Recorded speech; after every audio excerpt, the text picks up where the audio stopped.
Baik. Bismillahirrahmanirrahim. Assalamualaikum warahmatullahi wabarakatuh. Innal hamdalillah nahmaduhu wa nasta'inuhu wa nastaghfiruh wa na'udzu billahi min shururi anfusina wa min sayyiati a'malina. May yahdihillahu fala mudilla lahu wa may yudlil fala hadiya lahu. Asyhadu an la ilaha illallah wa asyhadu anna Muhammadan 'abduhu wa rasuluh. An-Nabiyyul Karim alladzi ballagha ar-risalah wa adda al-amanata wa nasaha al-ummah. An-Nabiyyul ladzi arsala rasulahu khatamal anbiya'i wal mursalin sayyidi waladi Adam yaumiddin insyaallah. Amma ba'd.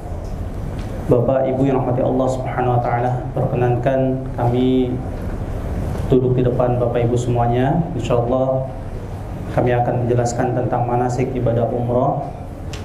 Tapi sebelumnya mungkin bisa memperkenalkan diri ya.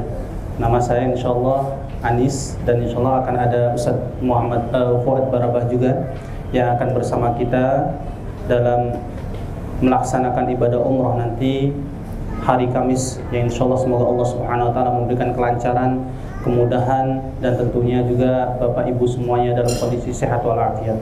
Alhamdulillah, segala puji syukur hanya milik Allah Subhanahu wa taala yang telah memberikan kita kenikmatan yang luar biasa, nikmat iman, nikmat Islam, dan nikmat di atas sunnah Nabi kita Muhammad sallallahu alaihi wasallam. Salawat serta salam senantiasa tercurahkan kepada baginda Nabi kita Muhammad sallallahu alaihi wasallam, Nabi yang telah menuntun kita kepada jalan yang benar, Nabi yang menjadi uswah buat kita semuanya, seorang pemimpin baik di dalam rumah tangganya ataupun pemimpin dalam medan perang. Nabi yang dimana sunnah-sunnahnya kita jalankan semuanya, dan kita mengharap pahala dari Allah Subhanahu wa ta'ala.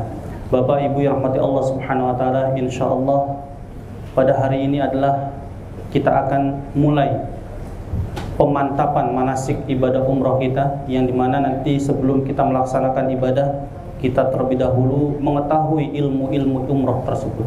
Artinya tidak mungkin kita melakukan sebuah ibadah tapi kita tidak mengetahui ilmunya, ya. Maka hal yang paling utama pada kesempatan hari ini adalah kita harus mengetahui dulu, berilmu dulu sebelum kita melakukan dan berkata. Sebagaimana Imam Bukhari yang menulis kitabnya Sahih Al-Bukhari, di dalamnya terdapat bab al-ilmu qabla al-qawli wal amal. Ilmu sebelum berkata dan beramal. Begitupun kita insyaallah pada kesempatan hari ini kita mempunyai ilmu terlebih dahulu sebelum kita melakukan sebuah ibadah yang mulia, ibadah yang insyaallah kita alhamdulillah diberikan kesempatan oleh Allah Subhanahu wa taala menjadi tamu-tamunya. Ini adalah harapan semua kaum muslimin. Orang-orang yang beriman semuanya berharap bisa mendatangi tempat yang mulia ini. Dan mereka ada yang terhalang. Ya, mungkin mereka ada yang kaya tapi hatinya belum dipanggil oleh Allah Subhanahu wa taala. Mungkin mereka hatinya ada tapi rezekinya belum ada. Tapi alhamdulillah kita sekarang Allah Subhanahu wa taala menjadikan kita insyaallah calon tamu-tamu Allah Subhanahu wa taala yang Allah panggil, kita memenuhi panggilannya. Maka di antara waktu yang mustajab untuk kita meminta kepada Allah Subhanahu wa taala yaitu ketika kita sedang melaksanakan ibadah umrah dan ibadah haji. Rasulullah sallallahu alaihi wasallam mengatakan al-ghazi fi sabilillah, orang yang berjihad itu jalan Allah Subhanahu wa taala. Wal haj wal mu'tamir wafdullah, da'ahum ajabu, sa'aluhu a'tahum. Adapun orang-orang yang haji, orang yang melaksanakan ibadah umrah adalah tamu-tamu Allah. Allah Subhanahu wa taala yang mengundang mereka, kemudian mereka mendatanginya, mengucapkan labbaik Allahumma umratan, labbaik Allahumma labbaik, labbaik la syarika lak labbaik. Ya Allah, aku memenuhi panggilanmu untuk melaksanakan ibadah umrah. Artinya ini panggilan Allah Subhanahu wa taala. Maka di lafaz yang akhirnya Allah Subhanahu wa taala mengatakan sa'aluhu a'tahum. Orang-orang yang tadi jadi tamu undangan Allah Subhanahu wa taala meminta kepada Allah, Allah akan ijabah semua permintaannya. Maka ini insyaallah kesempatan yang mulia ini adalah waktu kita juga meminta yang terbaik, meminta ampunan kepada Allah Subhanahu wa taala sebelum kita nanti kembali ke Indonesia. Maka gunakan ibadah umrah ini bukan ajang rekreasi aja, ya. Jangan dijadikan ajang rekreasi. Kita ingin tenar di hadapan masyarakat atau ingin mendapatkan gelar ibadah umrah tersebut ataupun hal yang lain yang berkaitan dengan dunia. Ingat ikhwat fillah bahwa Rasulullah SAW menegaskan kepada kita tidak boleh kita itu menjalankan sebuah perjalanan yang jauh kecuali di 3 masjid. Ya, jadi kalau kita pergi dalam rangka ibadah itu nggak boleh kecuali di 3 masjid. Rasulullah mengatakan la tushaddur rihal illa ila 3 masajid. Janganlah engkau melaksanakan perjalanan yang jauh kecuali 3 masjid. Al-Masjidil Haram wa Masjid hadza wa Masjidil Aqsa. Kecuali Masjidil Haram yang ada di kota Mekah dan masjidku ini yaitu Masjid Nabawi. Dan yang ketiga adalah Masjidil Aqsa. Tentu ikhwat billah, insyaallah pada sesi pertama ini adalah muqaddimah, pendahuluan. Yang nanti insyaallah dilanjutkan manasik ibadah umrohnya oleh Ustaz Fuad Barabah. Di mana muqaddimah ini mengajarkan kembali kepada kita bahwa ibadah itu harus, dan sebagaimana ulama menegaskan diterimanya amal ibadah umroh ataupun ibadah haji ataupun ibadah yang lain itu tidak lepas dari 2. Yang pertama adalah ikhlas karena Allah Subhanahu wa taala. Yang kedua adalah mutaba'ah Rasulullah sallallahu alaihi wasallam, mengikuti tuntunan Nabi kita Muhammad sallallahu alaihi wasallam, termasuk ibadah umrah ini. Maka Rasulullah mengatakan secara khusus apa? Litakhudhu anni manasikakum la'alli la adri la alqakum ba'da ami hadha. Tatkala hajjatul wada, haji perpisahan, Nabi kita Muhammad sallallahu alaihi wasallam mengatakan kepada kita, hendaklah kalian mengambil dariku tata cara ibadah kalian, tata cara manasik ibadah haji dan ibadah umroh, karena bisa jadi setelah tahun ini aku tidak bisa bertemu kalian lagi. Artinya ini menunjukkan bahwa ibadah umroh itu sudah ada tuntunannya dari Nabi kita Muhammad SAW, bukan dari kita sendiri. Maka pada kesempatan hari ini kita insyaallah akan dijelaskan tentang rukun ibadah umroh, kewajiban ibadah umroh, sunnah-sunnah ibadah umroh, larangan-larangan dalam ibadah umroh ataupun yang berkaitan dengan yang lain. Yang pertama adalah ikhlas. Banyak para ulama menjadikan ikhlas adalah amalan yang mulia. Karena apa? Karena ikhlas ini yang mengetahui adalah manusia dengan Allah Subhanahu wa taala, dirinya dengan Allah. Karena bisa jadi orang lain itu memandang kita itu belum ikhlas, tapi hati kita ini sudah ikhlas melakukan ibadah ini karena Allah Subhanahu wa taala, tidak ingin dilihat oleh orang lain. Ya, tidak ingin dikomentari oleh orang lain. Makanya Abdul Qasim mengatakan bahwa ikhlas itu adalah membersihkan komentar manusia. Apa itu maksudnya? Membersihkan diri kita ini agar tidak dibicarakan oleh manusia. Jangan sampai kita melakukan ibadah itu karena ingin mendapatkan komentar daripada orang-orang di sekitar kita. Ya. Jadi kalau kita melaksanakan ibadah, kalau belum ada yang melihat itu rasanya kurang sempurna. Rasanya masih ada yang kurang. Jangan seperti itu. Karena ibadah itu harus mukhlis, harus ikhlas karena Allah Subhanahu wa taala. Kemudian yang kedua adalah mutaba'ah, yaitu harus mengikuti tuntunan Nabi kita Muhammad sallallahu alaihi wasallam. Karena adalah Nabi kita adalah yang memberikan, mengajarkan kepada kita semuanya. Ya, makanya dalam Al-Qur'an surat Al-Mulk ayat kedua Allah Subhanahu wa taala berfirman, "Alladzi khalaqal mauta wal hayata liyabluwakum ayyukum ahsanu amala." Allah Subhanahu wa taala menciptakan kematian dan kehidupan liyabluwakum, untuk menguji kalian siapa yang paling baik amalnya, bukan yang paling banyak amalnya. Maka patokannya gimana? Orang yang paling baik amalnya itu ay akhlasuhu wa aswabu, yaitu orang yang paling ikhlas dan orang yang paling mengikuti tata cara ibadahnya Rasulullah sallallahu alaihi wasallam, dan itu dikatakan orang yang paling baik amalnya, bukan orang yang melakukan beramal terus tapi dia tidak mengikuti tuntunan Nabi kita Muhammad sallallahu alaihi wasallam. Ibadah umrah termasuk adalah ibadah yang mulia yang nanti Bapak Ibu akan melihat di sekitar Masjidil Haram. Orang yang sedang tawaf ya mungkin tidak mengetahui ilmunya.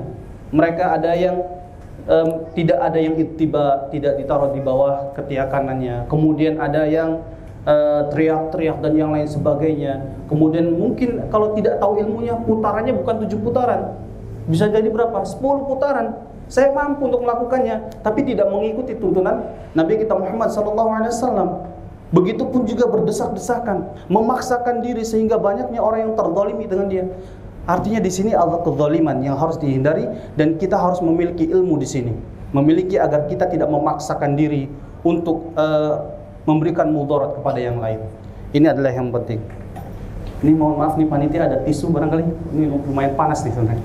So, sini nggak ada AC. Barakallahu fiik. Masya Allah.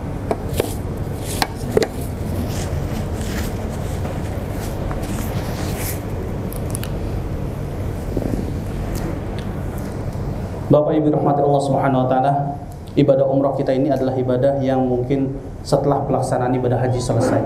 Artinya sekarang itu masih musim-musim pembersihan. Bisa jadi orang-orang yang di sekitar Arab Saudi langsung melaksanakan ibadah umrah karena sudah hampir 2 bulan mereka sudah tidak berkunjung ke Baitullah. Termasuk orang-orang Saudi, ada yang pergi ke Indonesia ataupun yang menetap di negaranya. Kemudian orang-orang mukimin. Jadi insya Allah ya, kita semuanya akan selalu mengingatkan satu dengan yang lain ya, sebagaimana kita sampaikan bahwa ibadah umrah kita ini semuanya atas dasar undangan Allah Subhanahu wa taala kepada kita. Jadi jangan semena-mena kita melakukannya. Ibadah yang penting kita mampu kok untuk melaksanakannya seperti ini, 8 putaran, 10 putaran, kemudian berdesak-desakan, memaksakan diri harus memisah dengan rombongan, kemudian nanti sa'inya juga saya udah bisa. Enggak, insya Allah nanti kita akan bareng-bareng sehingga kita bisa maksimal dalam ibadah umrah ini ya. Maka Ibu rahmati Allah Subhanahu wa taala, 2 hal itu yang menjadi patokan utama, yaitu ikhlas dan mutaba'ah. Bagaimana Nabi kita Muhammad SAW melaksanakan ibadah umrah tersebut. Ibnu Qayyim mengatakan bahwa orang yang sedang melaksanakan ibadah umrah ataupun ikhlas dan mutaba'ah ini seperti diumpamakan orang musafir. Orang musafir itu membawa bekal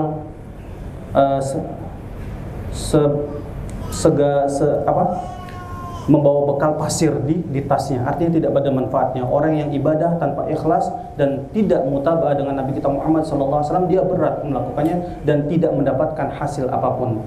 Artinya 2 hal itulah yang menjadi patokan kita. Insya Allah bersama Umi Tur ini kita akan maksimalkan bagaimana tuntunan Nabi kita Muhammad SAW dalam melaksanakan ibadah umrah yang mungkin ibu bapak baru ketahui kenapa harus ini dan itu, tapi insya Allah semuanya ada ilmunya. Begitupun juga dengan ibadah-ibadah yang lain. Ibadah-ibadah ketika di Masjidil Haram, sebelum melakukan ditanyakan dulu, apakah ini ada sunnahnya dari Nabi kita Muhammad SAW atau tidak ya. Jangan sampai nanti kita mengikuti orang-orang di sana. Di Masjid Nabawi itu banyak kaum muslimin yang mungkin mereka belum mengetahui ya, sehingga mereka itu menjadikan kuburan, baik makam Rasulullah SAW tempat meminta, baik nanti ketika di Baqi yaitu kuburan kaum muslimin dan para sahabat Nabi kita Muhammad SAW, mereka mengambil batu-batuannya, pasir-pasirannya ya, yang mungkin di sana ada penjaganya, tapi karena mereka itu tidak mengetahui hal itu, akhirnya mereka meminta-minta dan mengambil sesuatu untuk mencari keberkahan. Maka insya Allah kita akan senantiasa mengingatkan hal itu agar menjadi dasar utama kita sebelum kita melaksanakan ibadah, baik nanti ketika ibadah umroh di kota Mekah ataupun ibadah di Masjid Nabawi. Di Masjid Nabawi insya Allah kita akan melaksanakan ibadah sholat di dalam Masjid Nabawi, karena memang kita datang ke Masjid Nabawi itu adalah ibadah sholat, bukan karena ziarah ke makam Nabi. Karena tidak bisa kita menjadikan ziarah makam Nabi adalah tujuan utama kita datang ke kota Madinah. Yang menjadi tujuan utama kita berada di kota Madinah adalah ibadah di dalam Masjid Nabawi.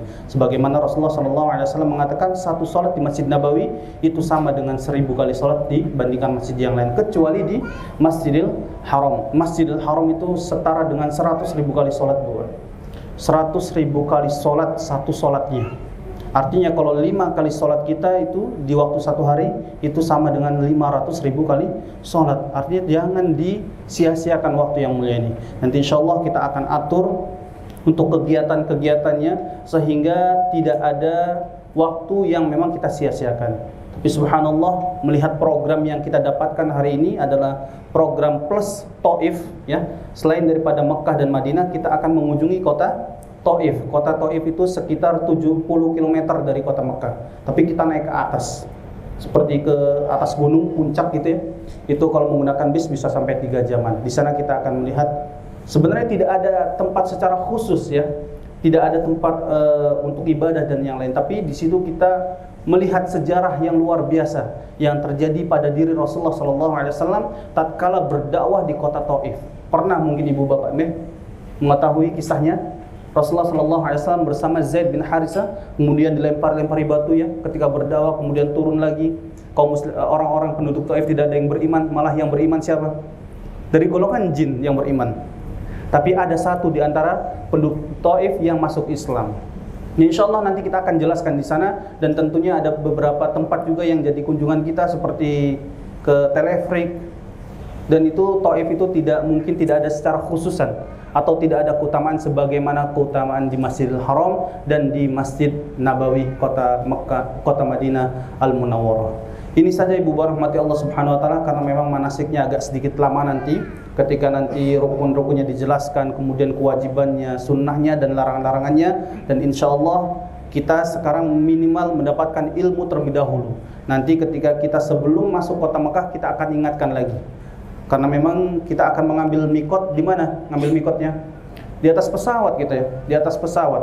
Dan kita bersiap-siap nanti sebelum landing, mungkin 2 jam, 3 jam sebelum landing di kota Jeddah, kita sudah menggunakan kain ihram yang laki-laki, dan perempuan tidak ada yang diganti. Karena pakaian perempuan tidak ada yang dikhususkan. Ya, kecuali mungkin ketika ihram sudah tidak lagi menggunakan menutup muka ataupun cadar. Itu bisa dilepas atau diganti dengan yang lain yang bisa ada mungkin yang perempuan yang lebih tahu. Kemudian Ibu rahmati Allah Subhanahu wa taala, tentunya sebelum kita melaksanakan ibadah umroh nanti ketika kita kumpul di bandara, maka kita harus banyak berdoa kepada Allah Subhanahu wa taala. Berdoa meminta kemampuan kita, meminta kemudahan buat kita semuanya, kelancaran. Dan tentunya kita berdoa agar semuanya diberikan kesehatan dan bisa menjalankan ibadah umrah ini dengan lancar, dengan diberi kemudahan dan yakin ya. Kita harus yakin, ya Allah Subhanahu wa taala, mungkin ada di antara Bapak Ibu yang umurnya sudah di atas 60 atau 50, harus yakin bahwa doa kita ini Allah akan berikan kemampuan kita ini akan dijawab oleh Allah Subhanahu wa taala. Ya, jangan sampai kita lalai, termasuk nanti ketika kita tawaf, ketika kita sa'i, jangan ada yang lalai hati kita ini. Bukankah Nabi kita mengatakan Allah wa antum muqinun bil ijabah? Berdoalah kepada Allah Subhanahu wa taala dengan kondisi kita yakin dijawab oleh Allah Subhanahu wa taala. Maka ketika tawaf, ketika sa'i, jangan ada yang arah matanya itu kemana-mana. Kadang ada yang ke atas, ada yang ke bawah. Melihat banyaknya bangunan, memang ada bangunan-bangunan di sekitar Ka'bah itu, ya. Khusyuk itu lebih utama daripada kita melihat yang lain. Belum melihat yang tidak-tidak lagi kan. Melihat mungkin orang Arab yang menggunakan cadarnya doang, kelihatan matanya, itu kadang mengganggu kita.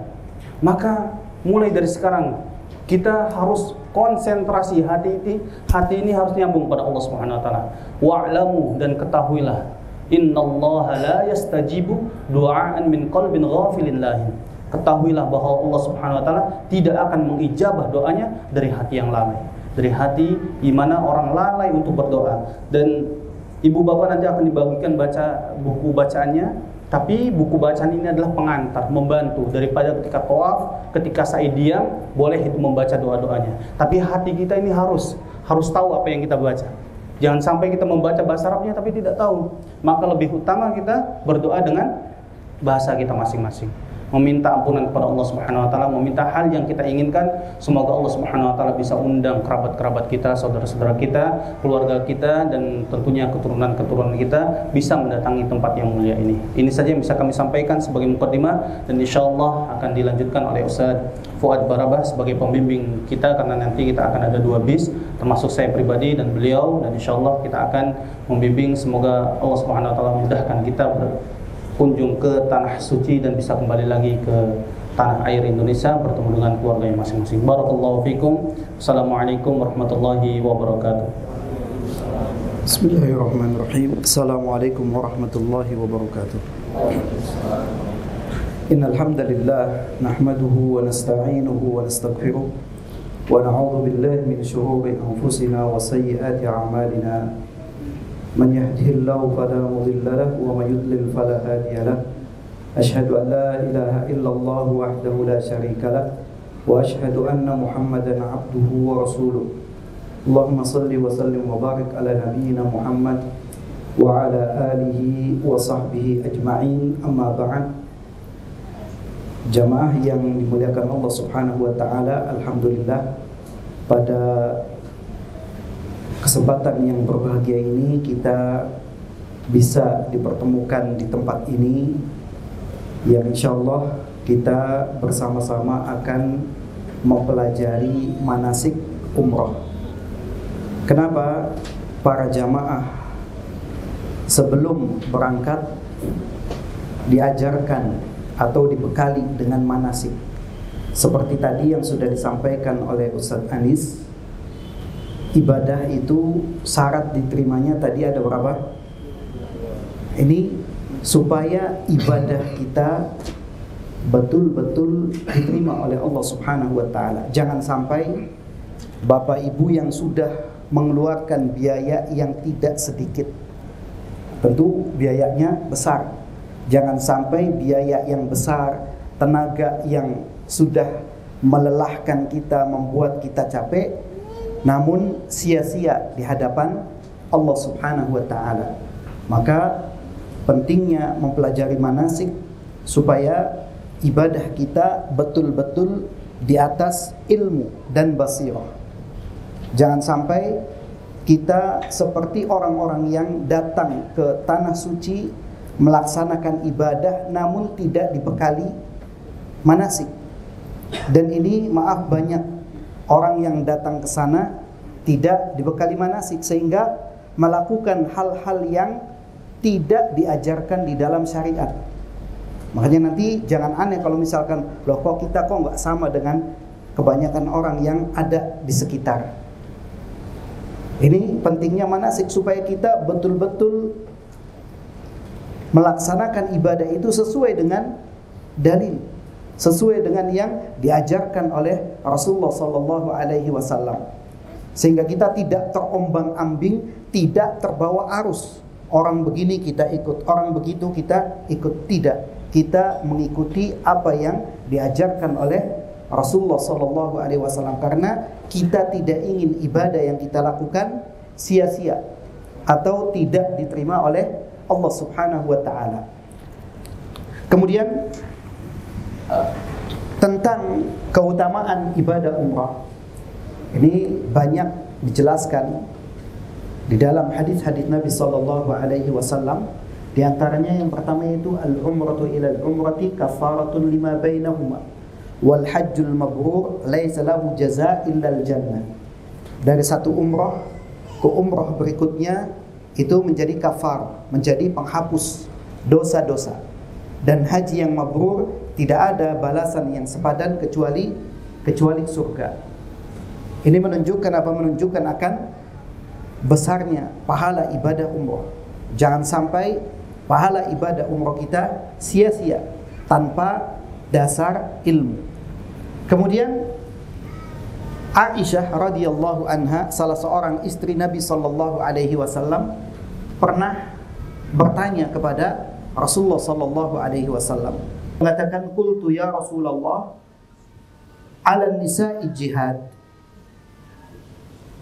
Aisyah bertanya, wahai Rasulullah, apakah bagi wanita itu ada kewajiban jihad?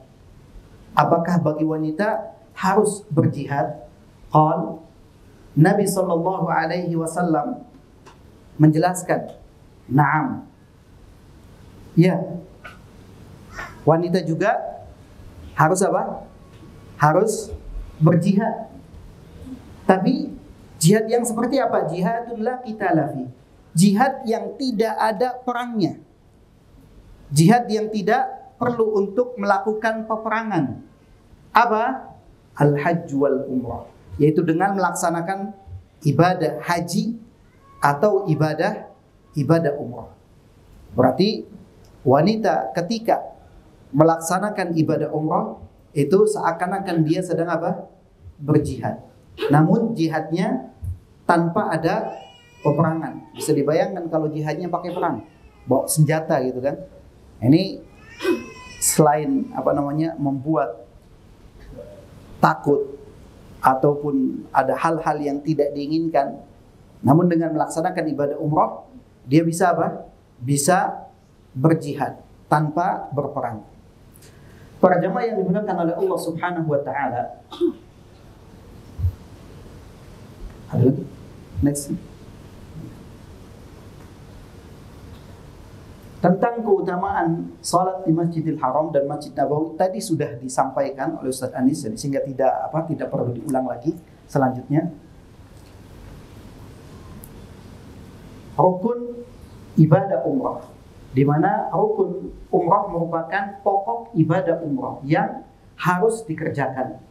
Bila tidak dikerjakan maka umrahnya tidak sah.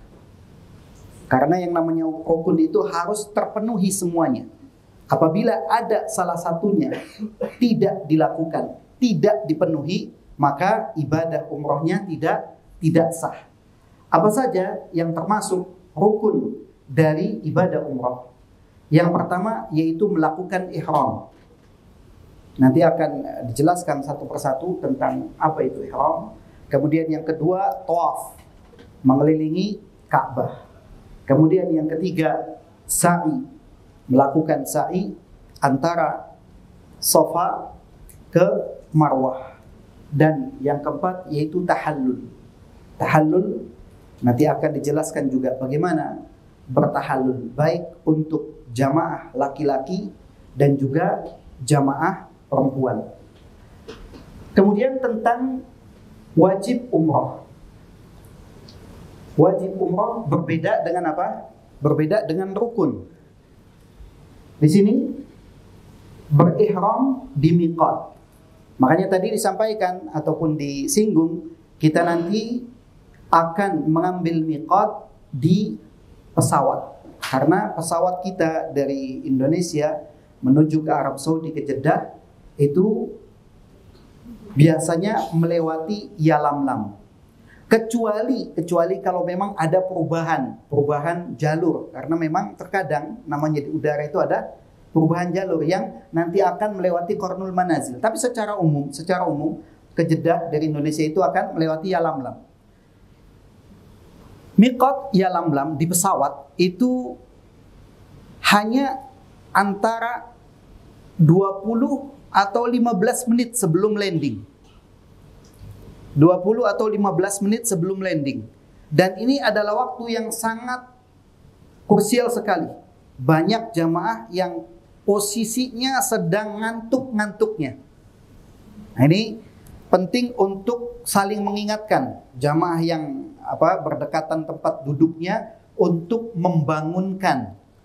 Walaupun nanti insya Allah kita sebagai pembimbing, Ana dan Ustadz Anis akan berkeliling ya, mengingatkan para jamaah atau membangunkan persiapan ihram nanti di miqat. Dan akan diumumkan secara berkala oleh kru kabin. Biasanya setengah jam sebelum masuk miqat itu sudah diumumkan bahwasanya setengah jam ke depan kita akan melewati miqat Yalamlam, miqat umroh. Dan itu akan diumumkan lagi ketika sudah dekat. Nanti para jamaah juga bisa memantau di di monitor pesawat, posisi pesawat kita berada di mana. Nanti saling mengingatkan gitu ya, barangkali ada yang ngantuk, ada yang tidur. Lalu bagaimana kita memakai pakaian ihram bagi jamaah laki-laki? Nah, nanti diingatkan untuk jamaah laki-laki supaya mempermudah, tidak sulit. Kita pakainya dua sesi. Dua sesi itu bagian bawah. Ini kita pakai di bandara. Ketika berada di ruang tunggu, di waiting room, kita pakai bagian bawah. Kenapa? Karena bagian bawah ini yang paling yang paling sulit dan juga paling mengkhawatirkan. Takutnya karena banyak orang yang pada ganti di pesawat, sedangkan toilet juga kecil, kemudian ada musola di bagian belakang juga tidak besar, ini akan menyulitkan. Berbeda dengan bagian atas.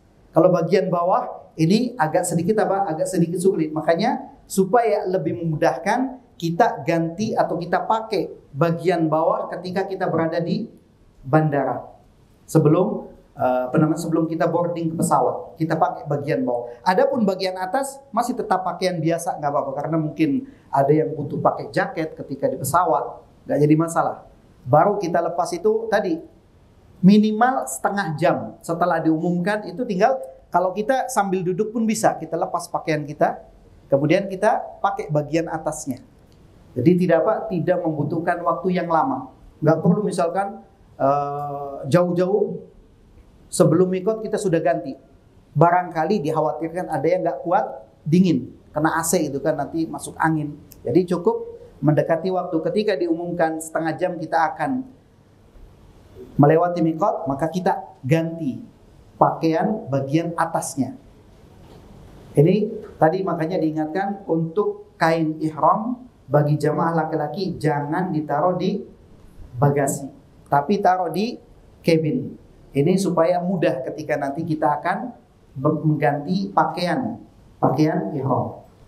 Untuk pakaiannya bisa dilihat seperti ini untuk laki-laki dan perempuan. Insyaallah nanti akan diperagakan bagaimana memakai kain ihram, baik bagian bawah yang disebut dengan izar dan bagian atas yang disebut dengan rida.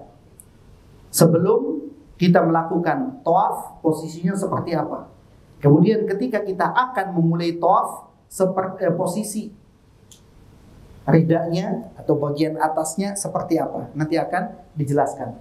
Berbeda dengan pakaian ihram bagi wanita, yaitu pakaian yang menutup aurat secara sempurna.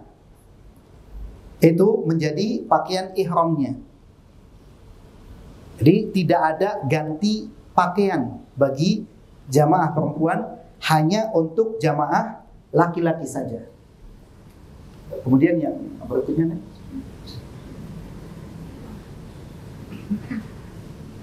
tadi disebutkan kita akan mengambil miqat ketika berada di pesawat, ketika sampai di Yalamlam. Adapun kita memulai ihram dengan membaca labbaik Allahumma umratan.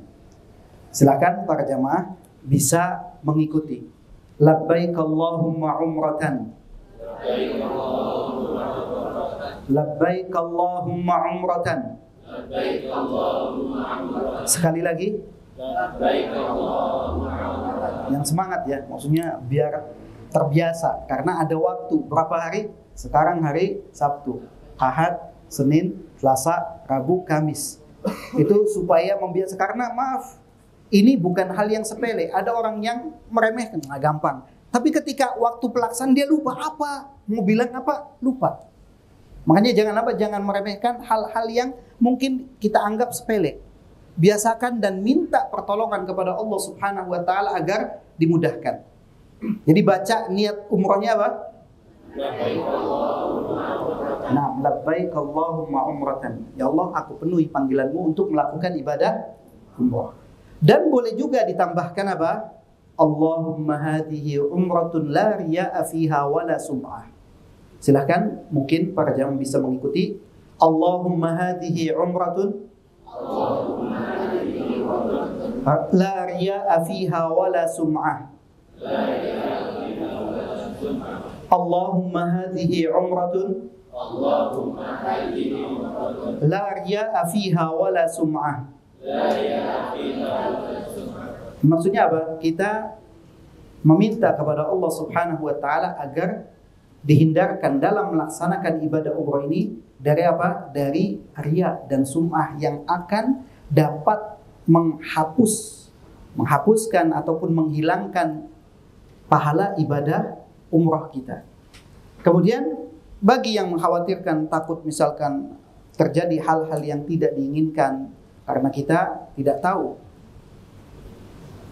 tapi tetap kita optimis dan meminta kemudahan kepada Allah Subhanahu wa taala. Ya, kita juga boleh baca apa? Untuk membaca istighfar. Apa yang kita baca? Allahumma mahilli haitsu habastani. Silakan para jamaah bisa diikuti. Allahumma mahilli haitsu habastani.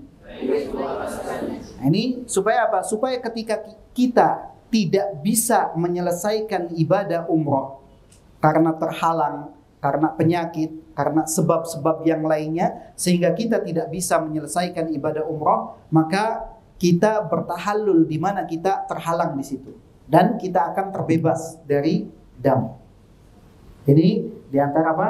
Diantara manfaatnya. Jadi kalau misalkan dari awal, silahkan bisa diikuti. Labbaik Allahumma umratan. Labbaik Allahumma umratan. Allahumma hadhihi umratun. Allahumma hadhihi umratun. La riya'a fiha wala sum'ah. La riya'a fiha wala sum'ah. Allahumma mahilli.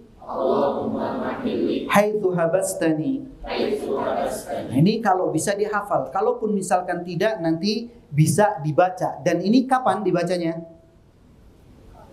Di mana? Mikotnya di mana? Ketika kita di pesawat. Nah, nanti kita di pesawat udah nggak bisa lagi lihat grup WA. Apa nih? Ustadznya bilang apa? Nggak bisa karena posisi handphone sudah. Tapi nanti bisa mungkin di grup akan di ini ya, atau mungkin di bukunya bisa untuk dibaca nanti. Dibaca karena masing-masing duduk di tempat duduknya. Ini kita awali ibadah umroh kita. Kemudian setelah kita memulai ihram, berarti dia sudah menjadi apa? Kita yang laki-laki sudah menjadi muhrim. Yang perempuan sudah menjadi muhrimah. Ada mahdhuratul ihram, ada larangan-larangan ihram. Larangan-larangan yang itu tidak boleh dilakukan ketika kita masih dalam keadaan berihram. Apa saja larangan-larangan ketika seseorang dalam keadaan berihram? Jadi ada larangan yang khusus bagi laki-laki. Ada larangan yang khusus bagi perempuan. Dan ada larangan untuk laki-laki dan perempuan. Kita lihat larangan yang khusus bagi laki-laki. Yang pertama apa? Yang pertama, memakai pakaian biasa atau yang diistilahkan berjahit. Sebetulnya pakaian yang membentuk tubuhnya. Seperti pakaian biasa yang sekarang kita pakai. Atau misalkan pakai pakaian kaos dalam, kemudian celana dalam. Ini tidak boleh. Nanti ketika sudah memakai kain ihram itu, kaos dalam dan celana dalamnya sudah dilepas. Makanya tadi kalau untuk melepas bagian dalam, apalagi celana dalam itu agak sulit di pesawat. Agak sulit. Makanya tadi dipakainya itu ketika kita masih berada di ruang tunggu. Kemudian yang kedua, tidak boleh memakai sepatu yang menutup mata kaki. Nah, makanya dihimbau kepada para jamaah laki-laki untuk keberangkatan ini nggak usah pakai sepatu. Karena apa? Nanti kalau sudah ihram harus dilepas sepatunya. Nanti kalau misalkan mau bawa sepatu silakan, nggak apa-apa, masukkan ke bagasi. Silakan pakai sandal saja. Sandalnya ya bebas. Yang penting kalau bisa gitu ya, sandal ACDC. Tahu sandal ACDC? Bisa kena air, bisa kena panas. Kalau sandal kulit kena air suka apa? Bau atau rusak gitu kan. Tapi kalau sandal ACDC baik yang karet ataupun yang yang elastis gitu ya. Ini kena air juga nggak masalah, kena panas juga nggak masalah. Itu yang lebih enak, lebih simple gitu ya. Adapun yang ingin memakai sepatu, jamaah laki silahkan, tapi diusahakan ini tidak dipakai ketika keberangkatan. Kalau sudah selesai umroh silahkan, untuk sehari-harinya, untuk kemananya pakai sepatu silahkan. Yang ingin pakai sandal juga boleh. Jadi ingat, untuk keberangkatan yang jamaah laki-laki, karena nanti akan akan melakukan umroh terlebih dahulu, supaya tidak menyulitkan, tidak memakai sepatu ataupun kaos kaki. Kalau misalkan dia nggak apa-apa saya pakai dulu, nanti di pesawat dilepas ganti sandal, nggak jadi masalah. Silakan diatur saja mana yang lebih mudah, mana yang lebih mudah. Kemudian yang ketiga, tadi sepatu itu termasuk kaos kaki ya, bagi laki-laki termasuk kaos kaki. Kemudian yang ketiga, menutup kepala yang menempel, baik memakai peci ataupun menutupkan dengan kain ihramnya, memakai topi dan lain sebagainya. Jadi kepala dalam keadaan terbuka. Kepala dalam keadaan terbuka. Ini larangan-larangan yang khusus bagi laki-laki. Kemudian yang larangan khusus bagi perempuan ataupun wanita. Yang pertama yaitu memakai kaos tangan. Memakai kaos tangan. Kemudian yang kedua, memakai penutup wajah ataupun memakai cadar. Ini karena Rasulullah SAW melarang la tantaqibil muhrimatu wala talbasul qufazain. Wanita yang sedang ihram tidak boleh memakai cadar dan tidak boleh memakai apa? Kaos tangan. Ketika sudah tadi membaca labbaik Allahumma umratan, itu sudah harus dilepas. Lalu bagaimana kalau misalkan yang sudah terbiasa memakai cadar atau memang dia memakai cadar? Dia boleh menutup wajahnya dengan apa? Dengan kain kerudungnya atau dengan khimarnya atau dengan kain yang menempel di kerudungnya. Ini seperti yang dicontohkan oleh ummahatul mukminin ketika mereka melaksanakan ibadah haji dan melewati jamaah laki-laki yang bukan mahramnya. Ditutup dengan kain kerudungnya. Kemudian larangan bagi laki-laki dan perempuan. Tidak boleh memakai apa? Memakai wangi-wangian. Sudah nggak boleh pakai minyak wangi. Karena pakai minyak wangi hanya untuk laki-laki kapan? Sebelum melakukan ihram. Dan itu pun menggunakannya di tubuh, bukan di pakaian atau di kain ihramnya. Nanti tentunya ada sunnah mandi, itu silakan mandinya di rumah saja. Jangan nanti mandi di bandara. Sulit juga. Jadi sebelum berangkat silakan mau mandi, niatkan mandi sunnah. Kemudian memakai minyak wanginya itu sebelum memakai kain ihram. Jadi kapan ya? Ketika kita setengah jam sebelum mikot, ketika kita akan mengganti apa? Mengganti kain ihram bagian atas. Adapun perempuan memang tidak boleh memakai apa? Tidak boleh memakai minyak wangi, baik dalam keadaan ihram ataupun tidak ketika dia berada di luar rumah. Kemudian yang kedua, tidak boleh memotong kuku. Kuku misalkan diiseng, itu suka digigit-gigit, kukunya digigit, ini tidak boleh, atau bahkan menggunakan gunting kuku dan lain sebagainya. Kalau mau silahkan dipotong sebelum keberangkatan. Ini baik laki-laki ataupun perempuan. Kemudian yang ketiga, mencabut dan memotong rambut.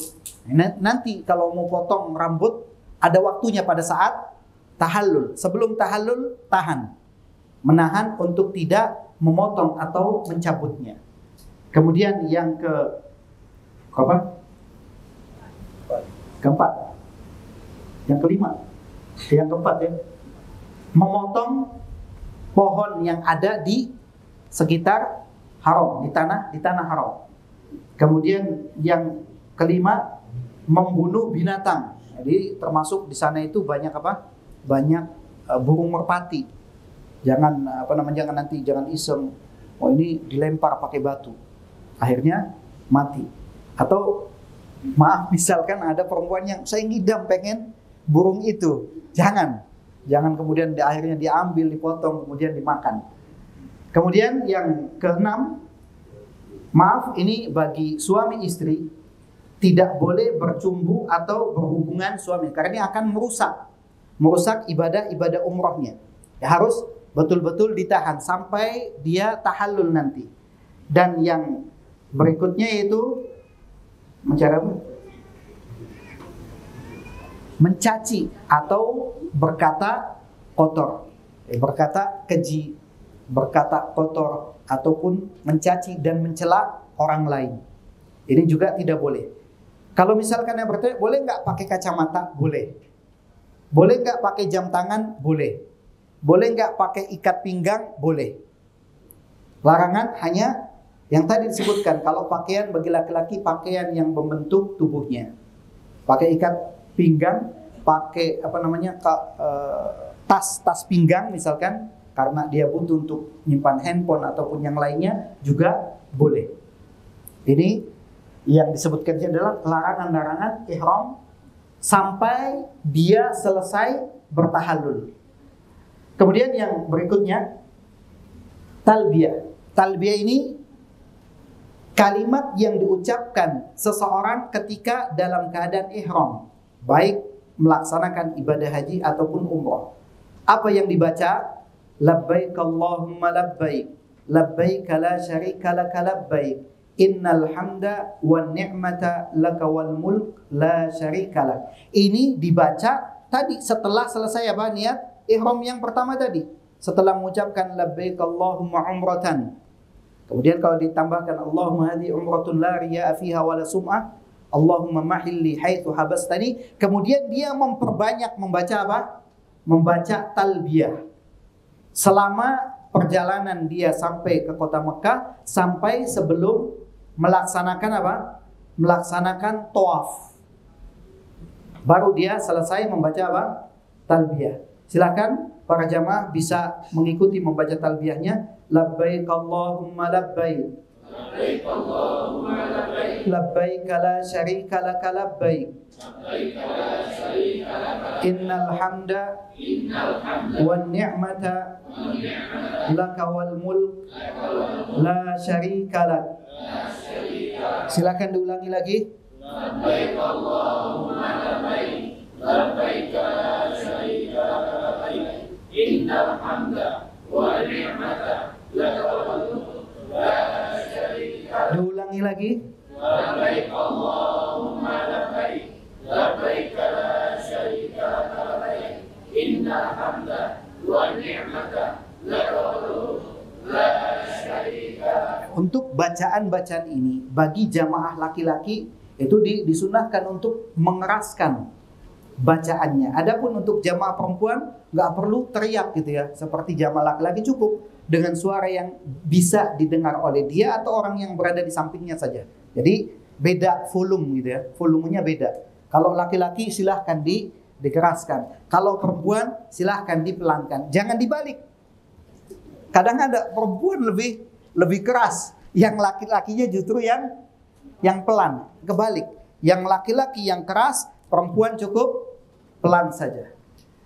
Ini bacaan apa? Bacaan talbiyah. Ada sampai tadi sebelum apa? Sebelum melakukan tawaf.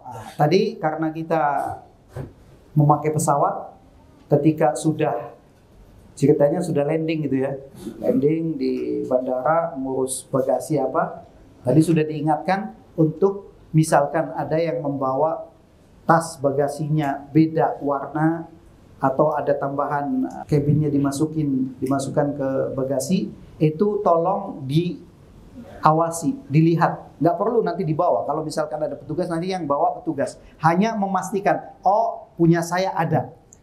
Jangan cuek gitu ya, pokoknya jangan lihat. Kalau sudah ada, sudah. Tinggal nanti berkumpul di satu tempat, bisa keluar. Jangan dicuekin. Jangan nanti begitu sampai hotel, waduh tas saya mana? Akhirnya akan kesulitan. Pokoknya ikut membantu. Apalagi sekarang alhamdulillah nih, jamaahnya banyak yang masih muda gitu ya. Diharapkan semua jamaah saling tolong menolong. Nggak usah beda, oh saya grup bis ini, nggak usah dibedakan. Pokoknya kita sama semua, istilahnya satu keluarga. Ada yang butuh bantuan untuk ngangkat koper, apalagi yang masih muda, bantu. Kalau misalkan ada orang tuanya atau ada orang yang lebih tua butuh bantuan, jangan nunggu minta tolong. Kalau bisa kita lihat kesulitan, kita minta tolong. Mudah-mudahan dengan saling tolong menolong, kita menolong saudara kita, Allah Subhanahu wa taala akan menolong kita, memudahkan kita semua. Jangan nanti tadi, oh saya kan grup bis ini, ada yang butuh bantuan, hanya dia cuekin. Jangan. Kita sama semua, saling membantu, saling memudahkan. Begitu selesai ngurus keluar dari Jeddah, tetap bertalbiyah sampai di Mekah, sampai hotel, nanti akan diumumkan lagi kapan kita berkumpul di lobi untuk melanjutkan ibadah umroh kita. Karena mungkin waktunya butuh agak cepat supaya ada waktu sedikit beristirahat sebelum melaksanakan ibadah sholat Jumat. Ketika tadi jam 12.30, setengah 1, mungkin setengah 2 atau jam 2 baru menuju ke Mekah. Bisa jadi subuh atau menjelang atau setelahnya. Setelah nanti sana lihat kondisi bagaimana kondisinya, kemudian nanti kita akan berkoordinasi menentukan jam kapan kita akan berangkat. Kenapa? Kalau kita terlalu lama beristirahat juga yang ada malas, kecapean terlebih dahulu. Masih semangat masih tinggi, cukup istirahat sejenak, masuk kamar, kemudian yang mau ke toilet, yang kemudian memperbaharui wudhu, kalau wudhunya batal, tapi tetap menjaga larangan-larangan umroh tadi. Gak boleh pakai sabun yang wangi. Kalau misalkan ada sabun yang tidak pakai pewangi, karena sekarang ini saya dengar ada produk sabun di sini gitu ya, yang memang tidak memakai pewangi sama sekali. Nah, itu silahkan dipakai, gak jadi masalah. Tapi kalau yang wangi, apalagi sabun di Arab Saudi itu wanginya berlebih, sabunnya itu. Makanya tetap menjaga larangan-larangan tadi, jangan pakai yang wangi-wangi. Kemudian singkat cerita sudah kumpul di lobi, tadi nanti ada koordinasi, kita langsung berangkat menuju ke Masjidil Haram. Tadi hotelnya di mana? Insya Allah di Elah Masyair. Ini nggak jauh, insya Allah hanya sekitar 100 atau 150 meter lah, dekat gitu ya, dan kelihatan. Jadi nanti kita menuju ke Masjidil Haram, kemudian langsung ketika masuk masjid, tentunya di masjid manapun seorang muslim memperhatikan adab masuk masjid. Di antaranya apa? Ketika masuk mendahulukan kaki kanan, ketika keluar mendahulukan kaki kiri. Ketika masuk membaca doa masuk masjid, ketika keluar membaca doa keluar masjid, dan seterusnya. Kemudian setelah kita masuk, kita langsung menuju ke mana? Menuju ke Ka'bah. Jadi kita nggak sholat tahiyatul masjid, tapi langsung menuju Ka'bah. Ketika kita melihat Ka'bah, kita membaca doa, mengangkat kedua tangan kita, membaca, silahkan bisa diikuti. Allahumma antas salam, wa minkas salam, fahayyina rabbana bis salam. Ini yang kita baca ketika kita melihat Ka'bah. Kemudian setelah itu kita menuju ke Ka'bah untuk memulai tawaf, yang kita mulai dari mana? Dari Hajar Aswad. Namun sebelum itu, ketika menuju ke Ka'bah, jamaah laki-laki disunnahkan untuk melakukan ittiba. Apa itu ittiba? Yaitu membuka pundak sebelah kanan. Di kainnya dibuka, kemudian dilewatkan dari ketiak sebelah kanan dan menutup pundaknya yang sebelah kiri. Jadi nanti saling mengingatkan. Kalau ada jamaah yang lain yang belum dibuka, diingatkan. Termasuk kalau misalkan saya lupa, Ustaz, pundaknya. Nanti, karena kalau sudah nyampe sana, maaf, kadang mulai apa? Ada yang grogi. Ketika apalagi baru melihat Ka'bah pertama kali itu, biasanya langsung apa? Kata orang Jawa, berbesmili. Langsung menitikkan apa? Air mata. Kadang kita yang sudah tahu apa yang kita lakukan langsung lupa. Saking apa? Terharu gitu ya. Melihat Ka'bah. Makanya jangan lupa untuk saling mengingatkan, membuka pundak yang sebelah kanan, dan ini disebut dengan ittiba. Tadi kita akan memulai tawaf dari mana? Dari Hajar Aswad. Hajar Aswad nanti ada tandanya. Termasuk tiangnya pun berbeda dengan tiang-tiang yang lainnya. Biasanya ada ada tulisan Allahu Akbar. Itu tiangnya. Tapi kalau misalkan kita melihat ke arah kanan, di atas itu nanti ada sejajar dengan Hajar Aswad, lampu berwarna apa? Hijau. Itu berarti sejajar dengan Hajar Aswad. Kalau kita nanti rombongan, biasanya rombongan yang di depan sudah sejajar dengan Hajar Aswad, yang di belakang masih belum. Jangan nanti ketika melihat yang di depan sudah memulai, di belakang sabar, tunggu sampai betul-betul apa? Sejajar. Karena mungkin ketika barisannya itu panjang, berarti masih jauh dengan Hajar Aswad.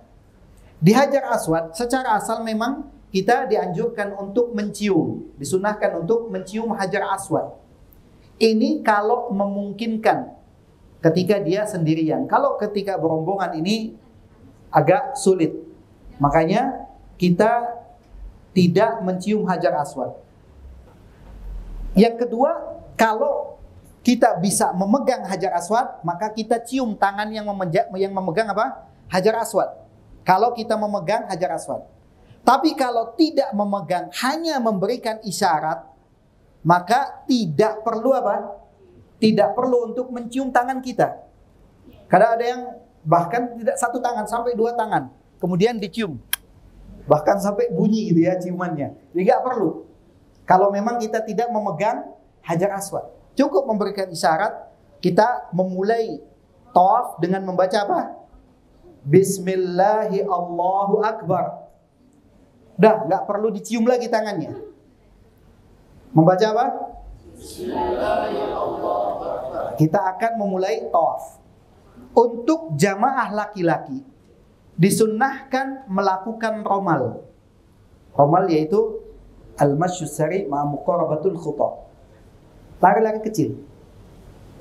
3 putaran pertama. Hanya 3 putaran pertama saja. Dari mulai Hajar Aswad sampai ke Rukun Yamani. Dari Rukun Yamani ke Hajar Aswad cukup jalan biasa. Ini 3 putaran pertama saja. Lari-lari kecil tadi.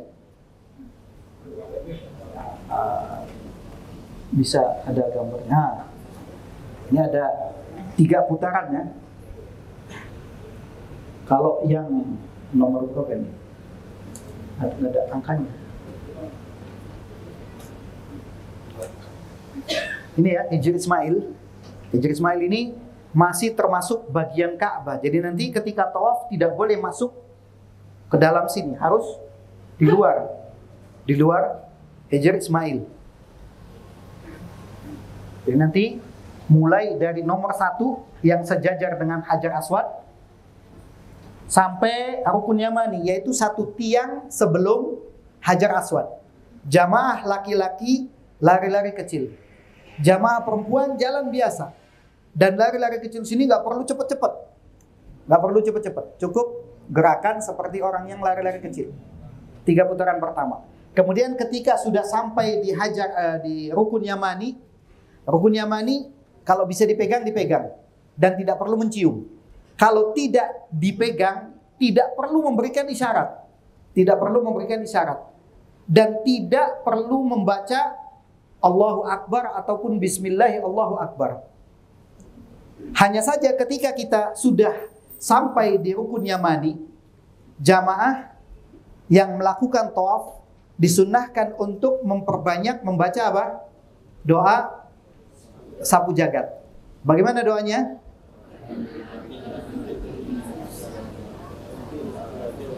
Nah, itu yang diperbanyak. Baca Rabbana atina fid dunya hasanah wa fil akhirati hasanah wa qina adzabannar. Terus diperbanyak. Sampai mana? Sampai Hajar Aswad lagi. Tadi kita mulai putaran pertama. Begitu dari Rukun Yamani, jalan biasa untuk jamaah laki-laki, sampai ke Hajar Aswad, kemudian dia beri isyarat lagi. Baca apa? Allahu Akbar. Cukup. Cukup baca Allahu Akbar. Berarti dia akan masuk putaran keberapa? Kedua. Kalau putaran kedua, jamaah laki-laki masih lari-lari kecil. Sampai mana? Sampai Rukun Yamani. Rukun Yamani jalan biasa. Baca apa?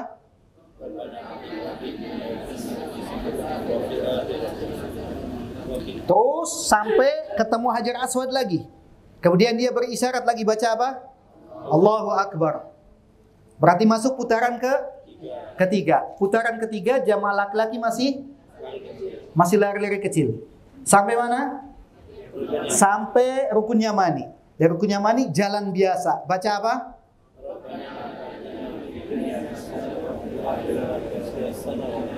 Sampai Hajar Aswad.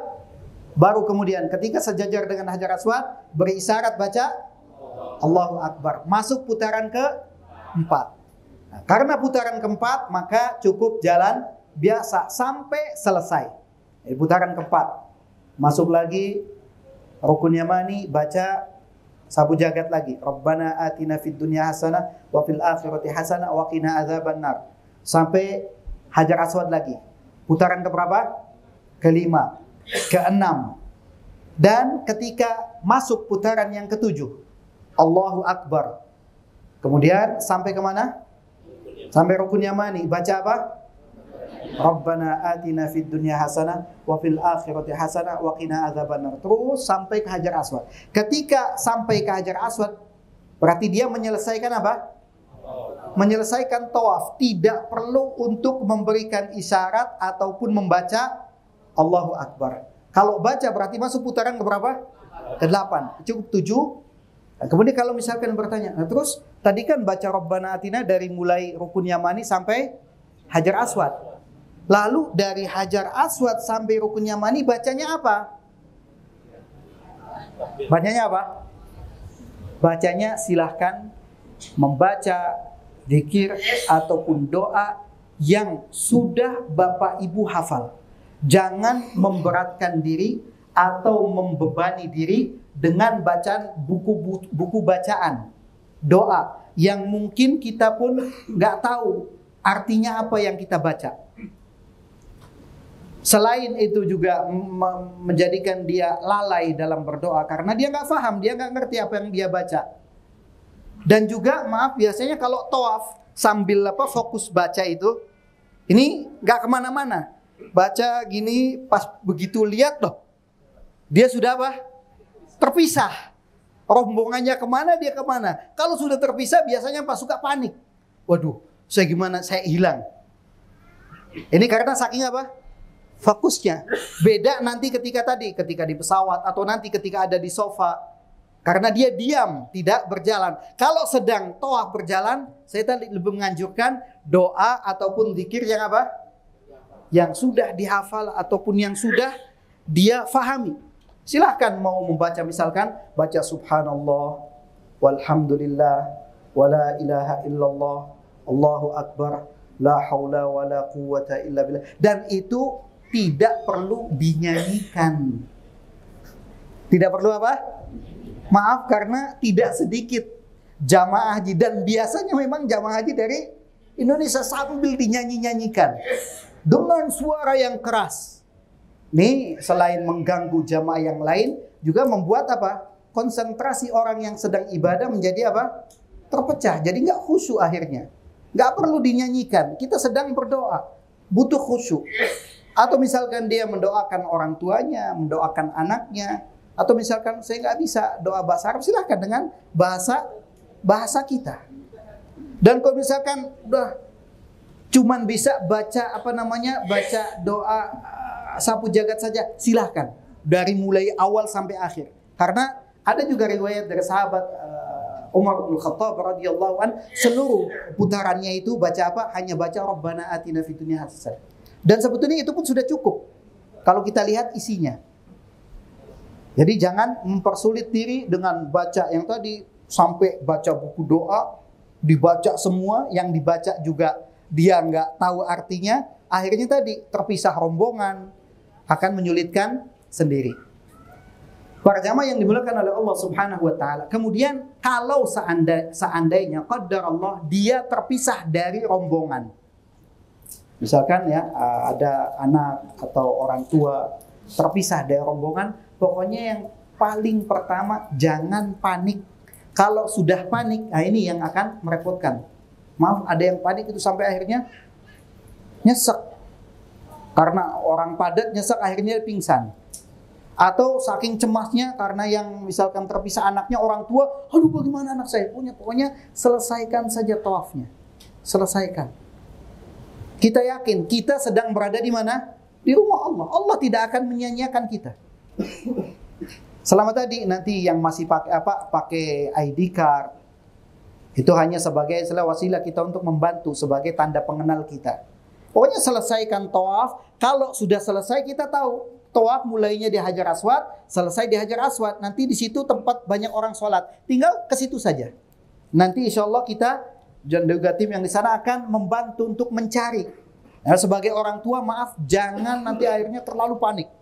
Akhirnya semua akan terganggu. Pokoknya selesaikan, nanti akan dicari.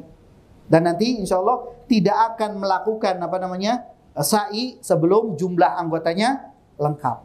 Kita tunggu dulu sampai sudah lengkap, sudah semua, baru kemudian kita menuju ke tempat sa'i.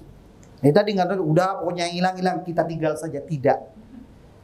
Kita juga insya Allah bertanggung jawab, akan tunggu dulu bagaimana jamaahnya sudah lengkap, sudah pas, baru kita melangkah ke berikutnya.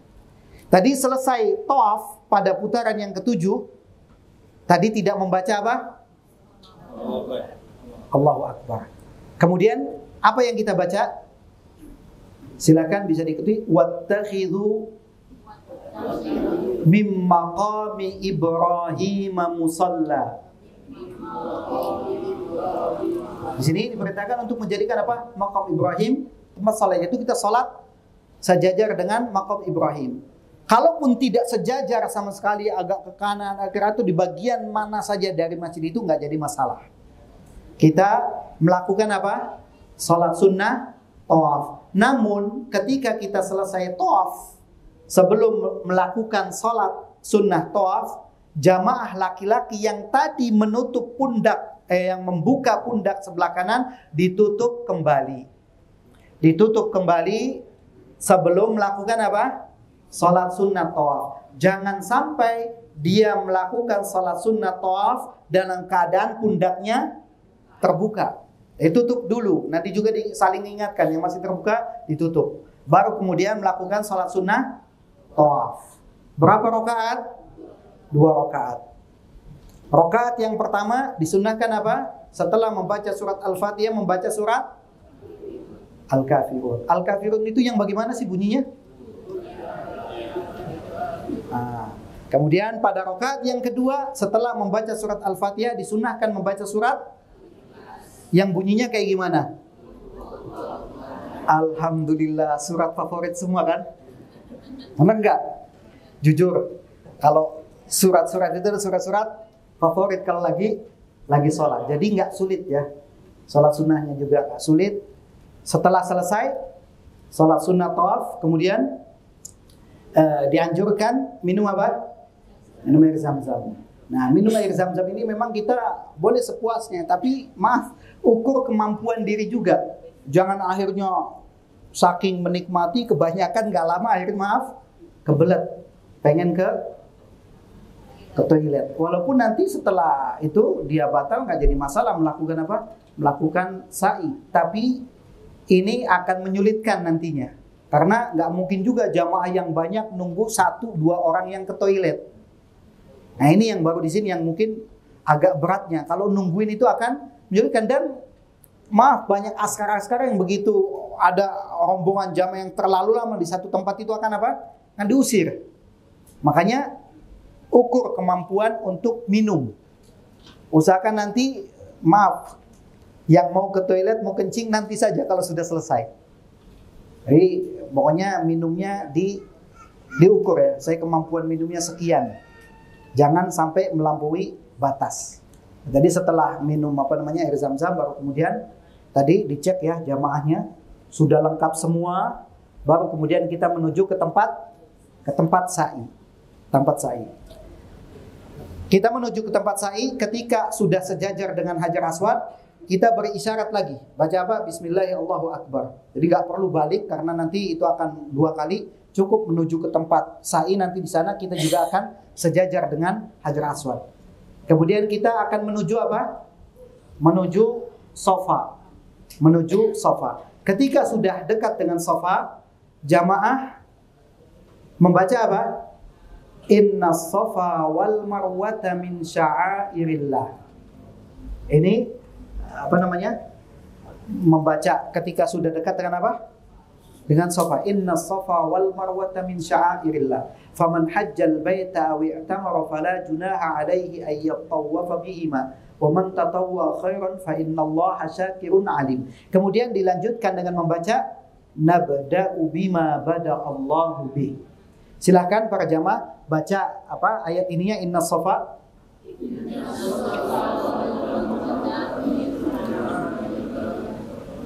Faman hajjal baita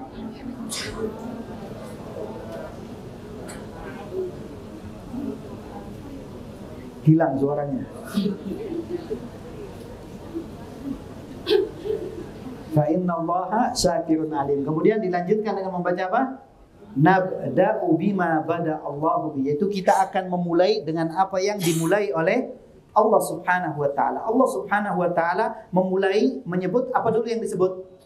Safa, Inna Safa. Berarti kita akan mulai sa'i dari Safa. Dari Safa nanti menuju ke Marwah. Ketika kita sudah naik ke Safa, ke atas, dari Safa ini kita menghadap ke Ka'bah. Dan biasanya dari Safa ini kelihatan Ka'bahnya. Kita nanti cari posisi yang memungkinkan untuk bisa melihat Ka'bah. Dan semuanya kondisional ya, tergantung kondisi di sana nanti. Kita menghadap ke Ka'bah, mengangkat kedua tangan kita, kemudian, nah di sini boleh misalkan kita belum hafal, jamaah lihat buku panduan. Apa yang dibaca? Bacanya apa? Silakan bisa diikuti. Allahu Akbar, Allahu Akbar, Allahu Akbar. La ilaha illallah wahdahu la syarikalah. Lahul mulku wa lahul hamdu wa huwa ala kulli syai'in qadir. Di sini kadang ada redaksi yang lahul mulku wa lahul hamdu yuhyi wa yumitu wa huwa ala kulli syai'in qadir. Silakan boleh mau pakai itu ataupun tidak. Kemudian dilanjutkan lebih la ilaha illallah wahdah anjaza wa'dah wa nasara 'abdah wa hazamal ahzaba wahdah. Anjaza wa'dah wa nasara 'abdah wa hazamal ahzaba wahdah. Ini nanti dibaca sebanyak 3 kali. Sebanyak 3 kali, namun diselingi doa. Ya, misalnya baca yang tadi, kemudian doa. Doanya apa? Silahkan sesuai dengan sesuai dengan kebutuhan hajat Bapak Ibu semua. Kemudian setelah berdoa, baca yang ini lagi, zikir lagi. Allahu Akbar, Allahu Akbar, Allahu Akbar. La ilaha illallah wahdahu la syarikalah. Lahul mulku wa lahul hamdu yuhyi wa yumitu wa huwa ala kulli syai'in qadir. La ilaha illallah wahdahu la syarikalah. Anjaza wa'da wa nasara 'abda wa hazamal ahzaba wa'da. Kemudian berdoa lagi. Setelah cukup berdoa, baru kemudian baca zikir ini lagi. Setelah membaca zikir ini, untuk yang ketiga tidak ada doa setelahnya, tapi turun menuju ke mana? Menuju ke sofa. Menuju ke sofa. Perjalanan dari sofa ke Marwah, nanti kita akan melewati lampu berwarna hijau. Nah, ketika sampai di lampu yang berwarna hijau, di sini jamaah laki-laki melakukan sa'i, yaitu lari-lari kecil yang lebih cepat. Adapun jamaah perempuan jalan biasa. Nah, bagaimana kalau nanti jamaah perempuan tertinggal? Gak jadi masalah. Nanti setelah lewat lampu hijau bisa ditunggu di situ. Kalau memang laki-laki ini agak cepat gitu ya. Kemudian perempuannya memang jalan biasa saja.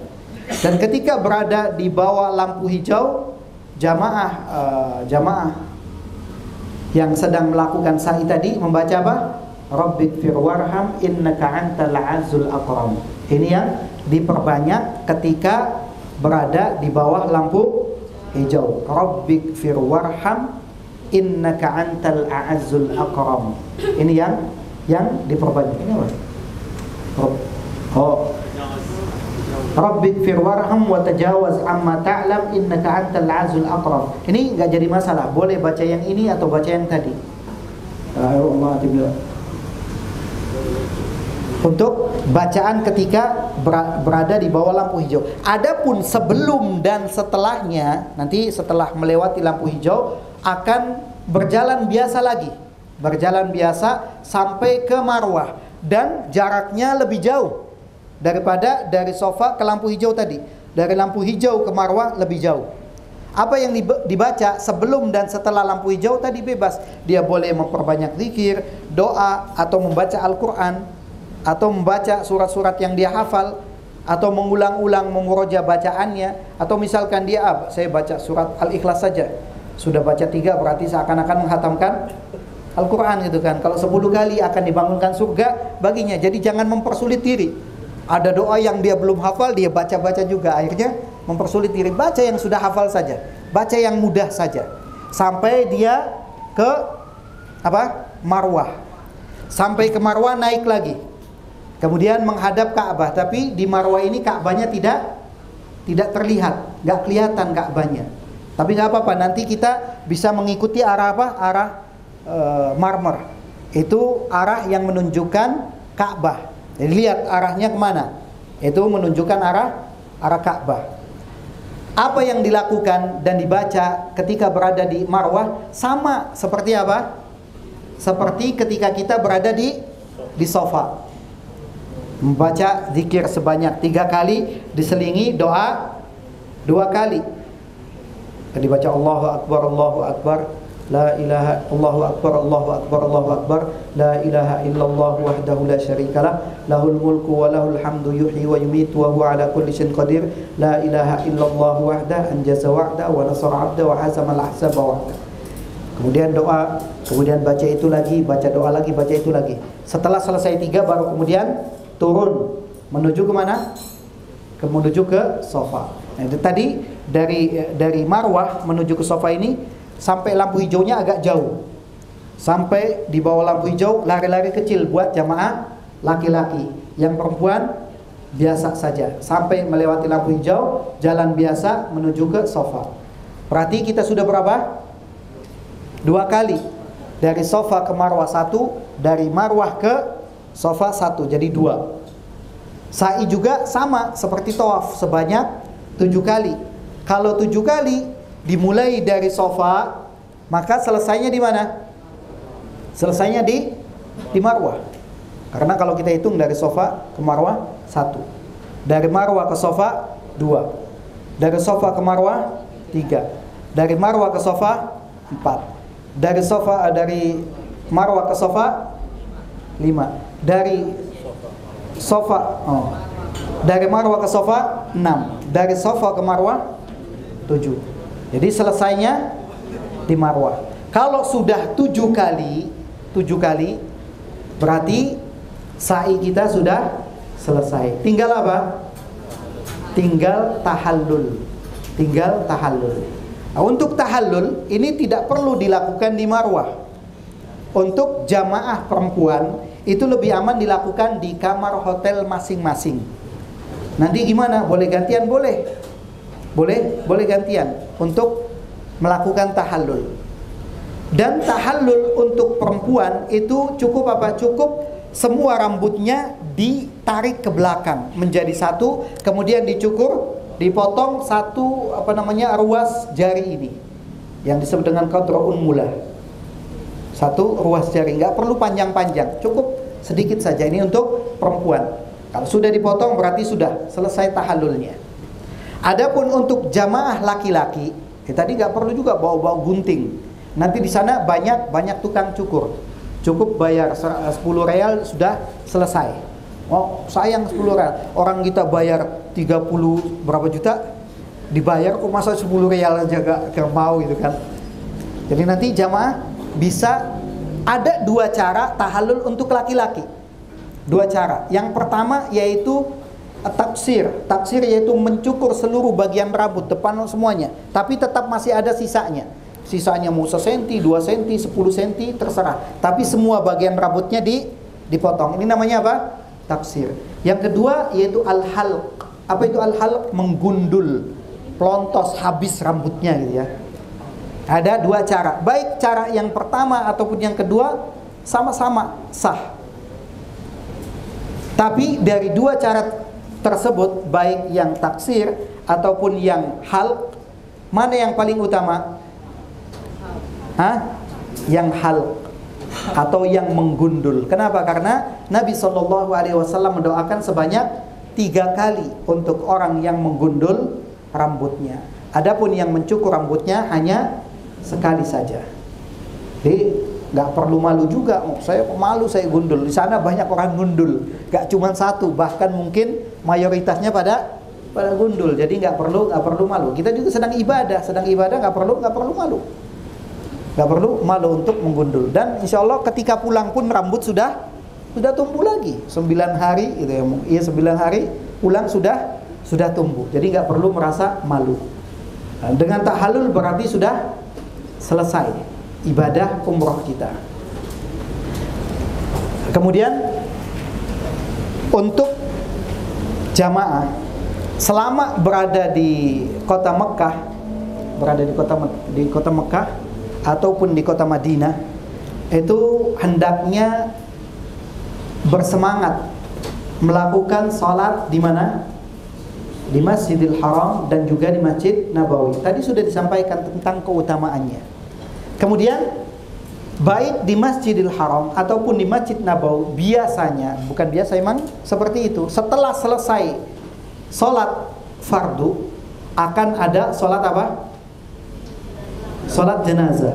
Setiap sholat ada sholat jenazah, dan sholat jenazah ini sangat besar pahalanya. Makanya kalau bisa kita mengikuti untuk melaksanakan sholat jenazah, ikuti, karena besarnya pahala bagi orang yang ikut melaksanakan sholat apa? Sholat jenazah. Jangan udah sunnah, akhirnya dia tinggalkan. Padahal pahalanya begitu besar. Apa pahalanya?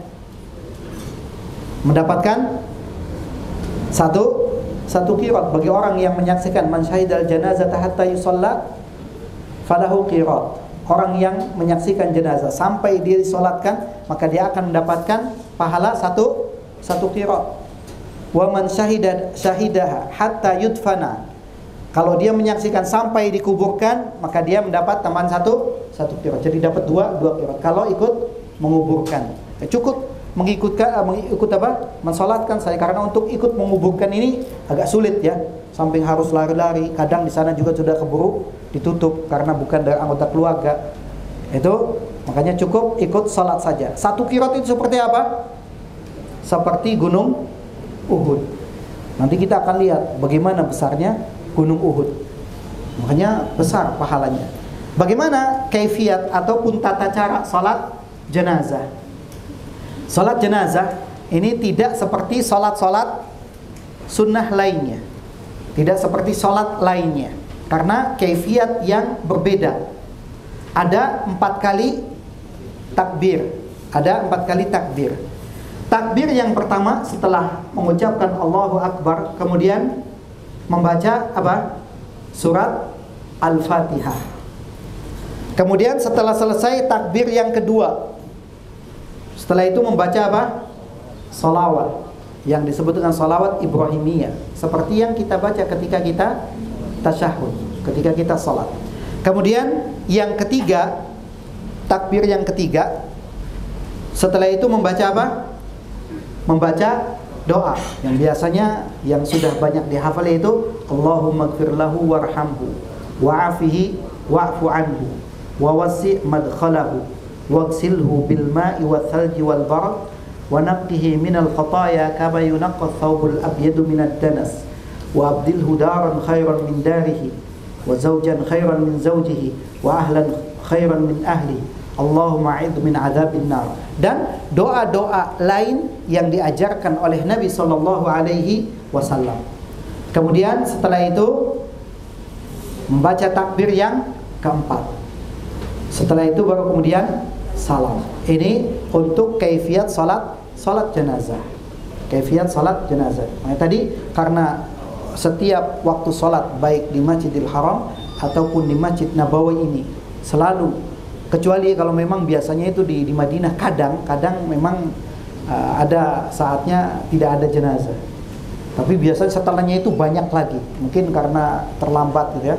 Karena ada jam yang harus terpenuhi, batasnya sekian. Kadang ada, tapi biasanya itu selalu ada salat jenazah. Ini yang hendaknya selalu diperhatikan oleh para jamaah.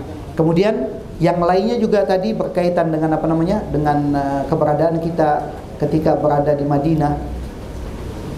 Niat kita tadi bukan untuk ziarah makam Rasulullah sallallahu alaihi wasallam. Jadi harus perbaiki niat kita, betulkan niat kita.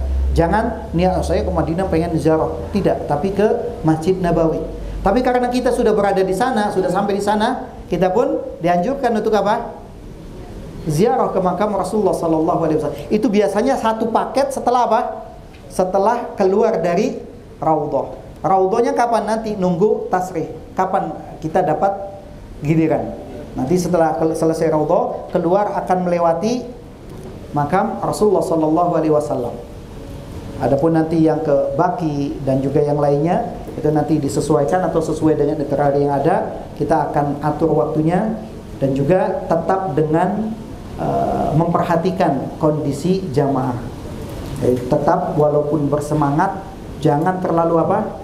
Jangan terlalu memaksakan diri ketika kelelahan ataupun kecapean. Karena sekarang kondisi di Madinah dan juga Mekah itu sedang musim panas. Bisa sampai 45 derajat. Makanya kalau jamaah punya payung kecil bisa dibawa. Ini bisa dipakai ketika akan menuju masjid di siang hari atau ketika city tour nanti. Kalau punya payung kecil bawa saja. Atau misalkan lotion untuk sunblock gitu ya, kacamata hitam atau pelindung-pelindung lainnya. Ini sangat bermanfaat sekali di sana. Punya payungnya jangan gede-gede, nanti akhirnya bawa payung yang gede, ini berat. Yang kecil saja, yang enteng gitu ya, supaya bisa dibawa terutama sholat zuhur atau asar. Panas sih, panasnya, dan ketika akan lewat di marmer yang putihnya itu mata ini suka pedih, makanya butuh kacamata yang hitam. Jadi bukan untuk gaya-gayaan kacamata hitam di sana itu, memang untuk pelindung mata. Ini yang hendaknya diperhatikan jamaah. Selain tadi sudah disampaikan vitamin ataupun obat-obatan pribadi, juga hal-hal yang dibutuhkan untuk di sana. Tadi penting untuk yang membawa payung ya. Kalau punya payung kecil silahkan dibawa, ini sangat membantu sekali. Mungkin ini saja yang bisa saya sampaikan. Barangkali nanti ada pertanyaan berkaitan teknis ataupun yang lainnya, di sini ada Ustaz Anis dan juga saya yang insya Allah akan membantu untuk menjawabnya. Allahu ta'ala alam, mungkin saja. Assalamualaikum warahmatullahi wabarakatuh.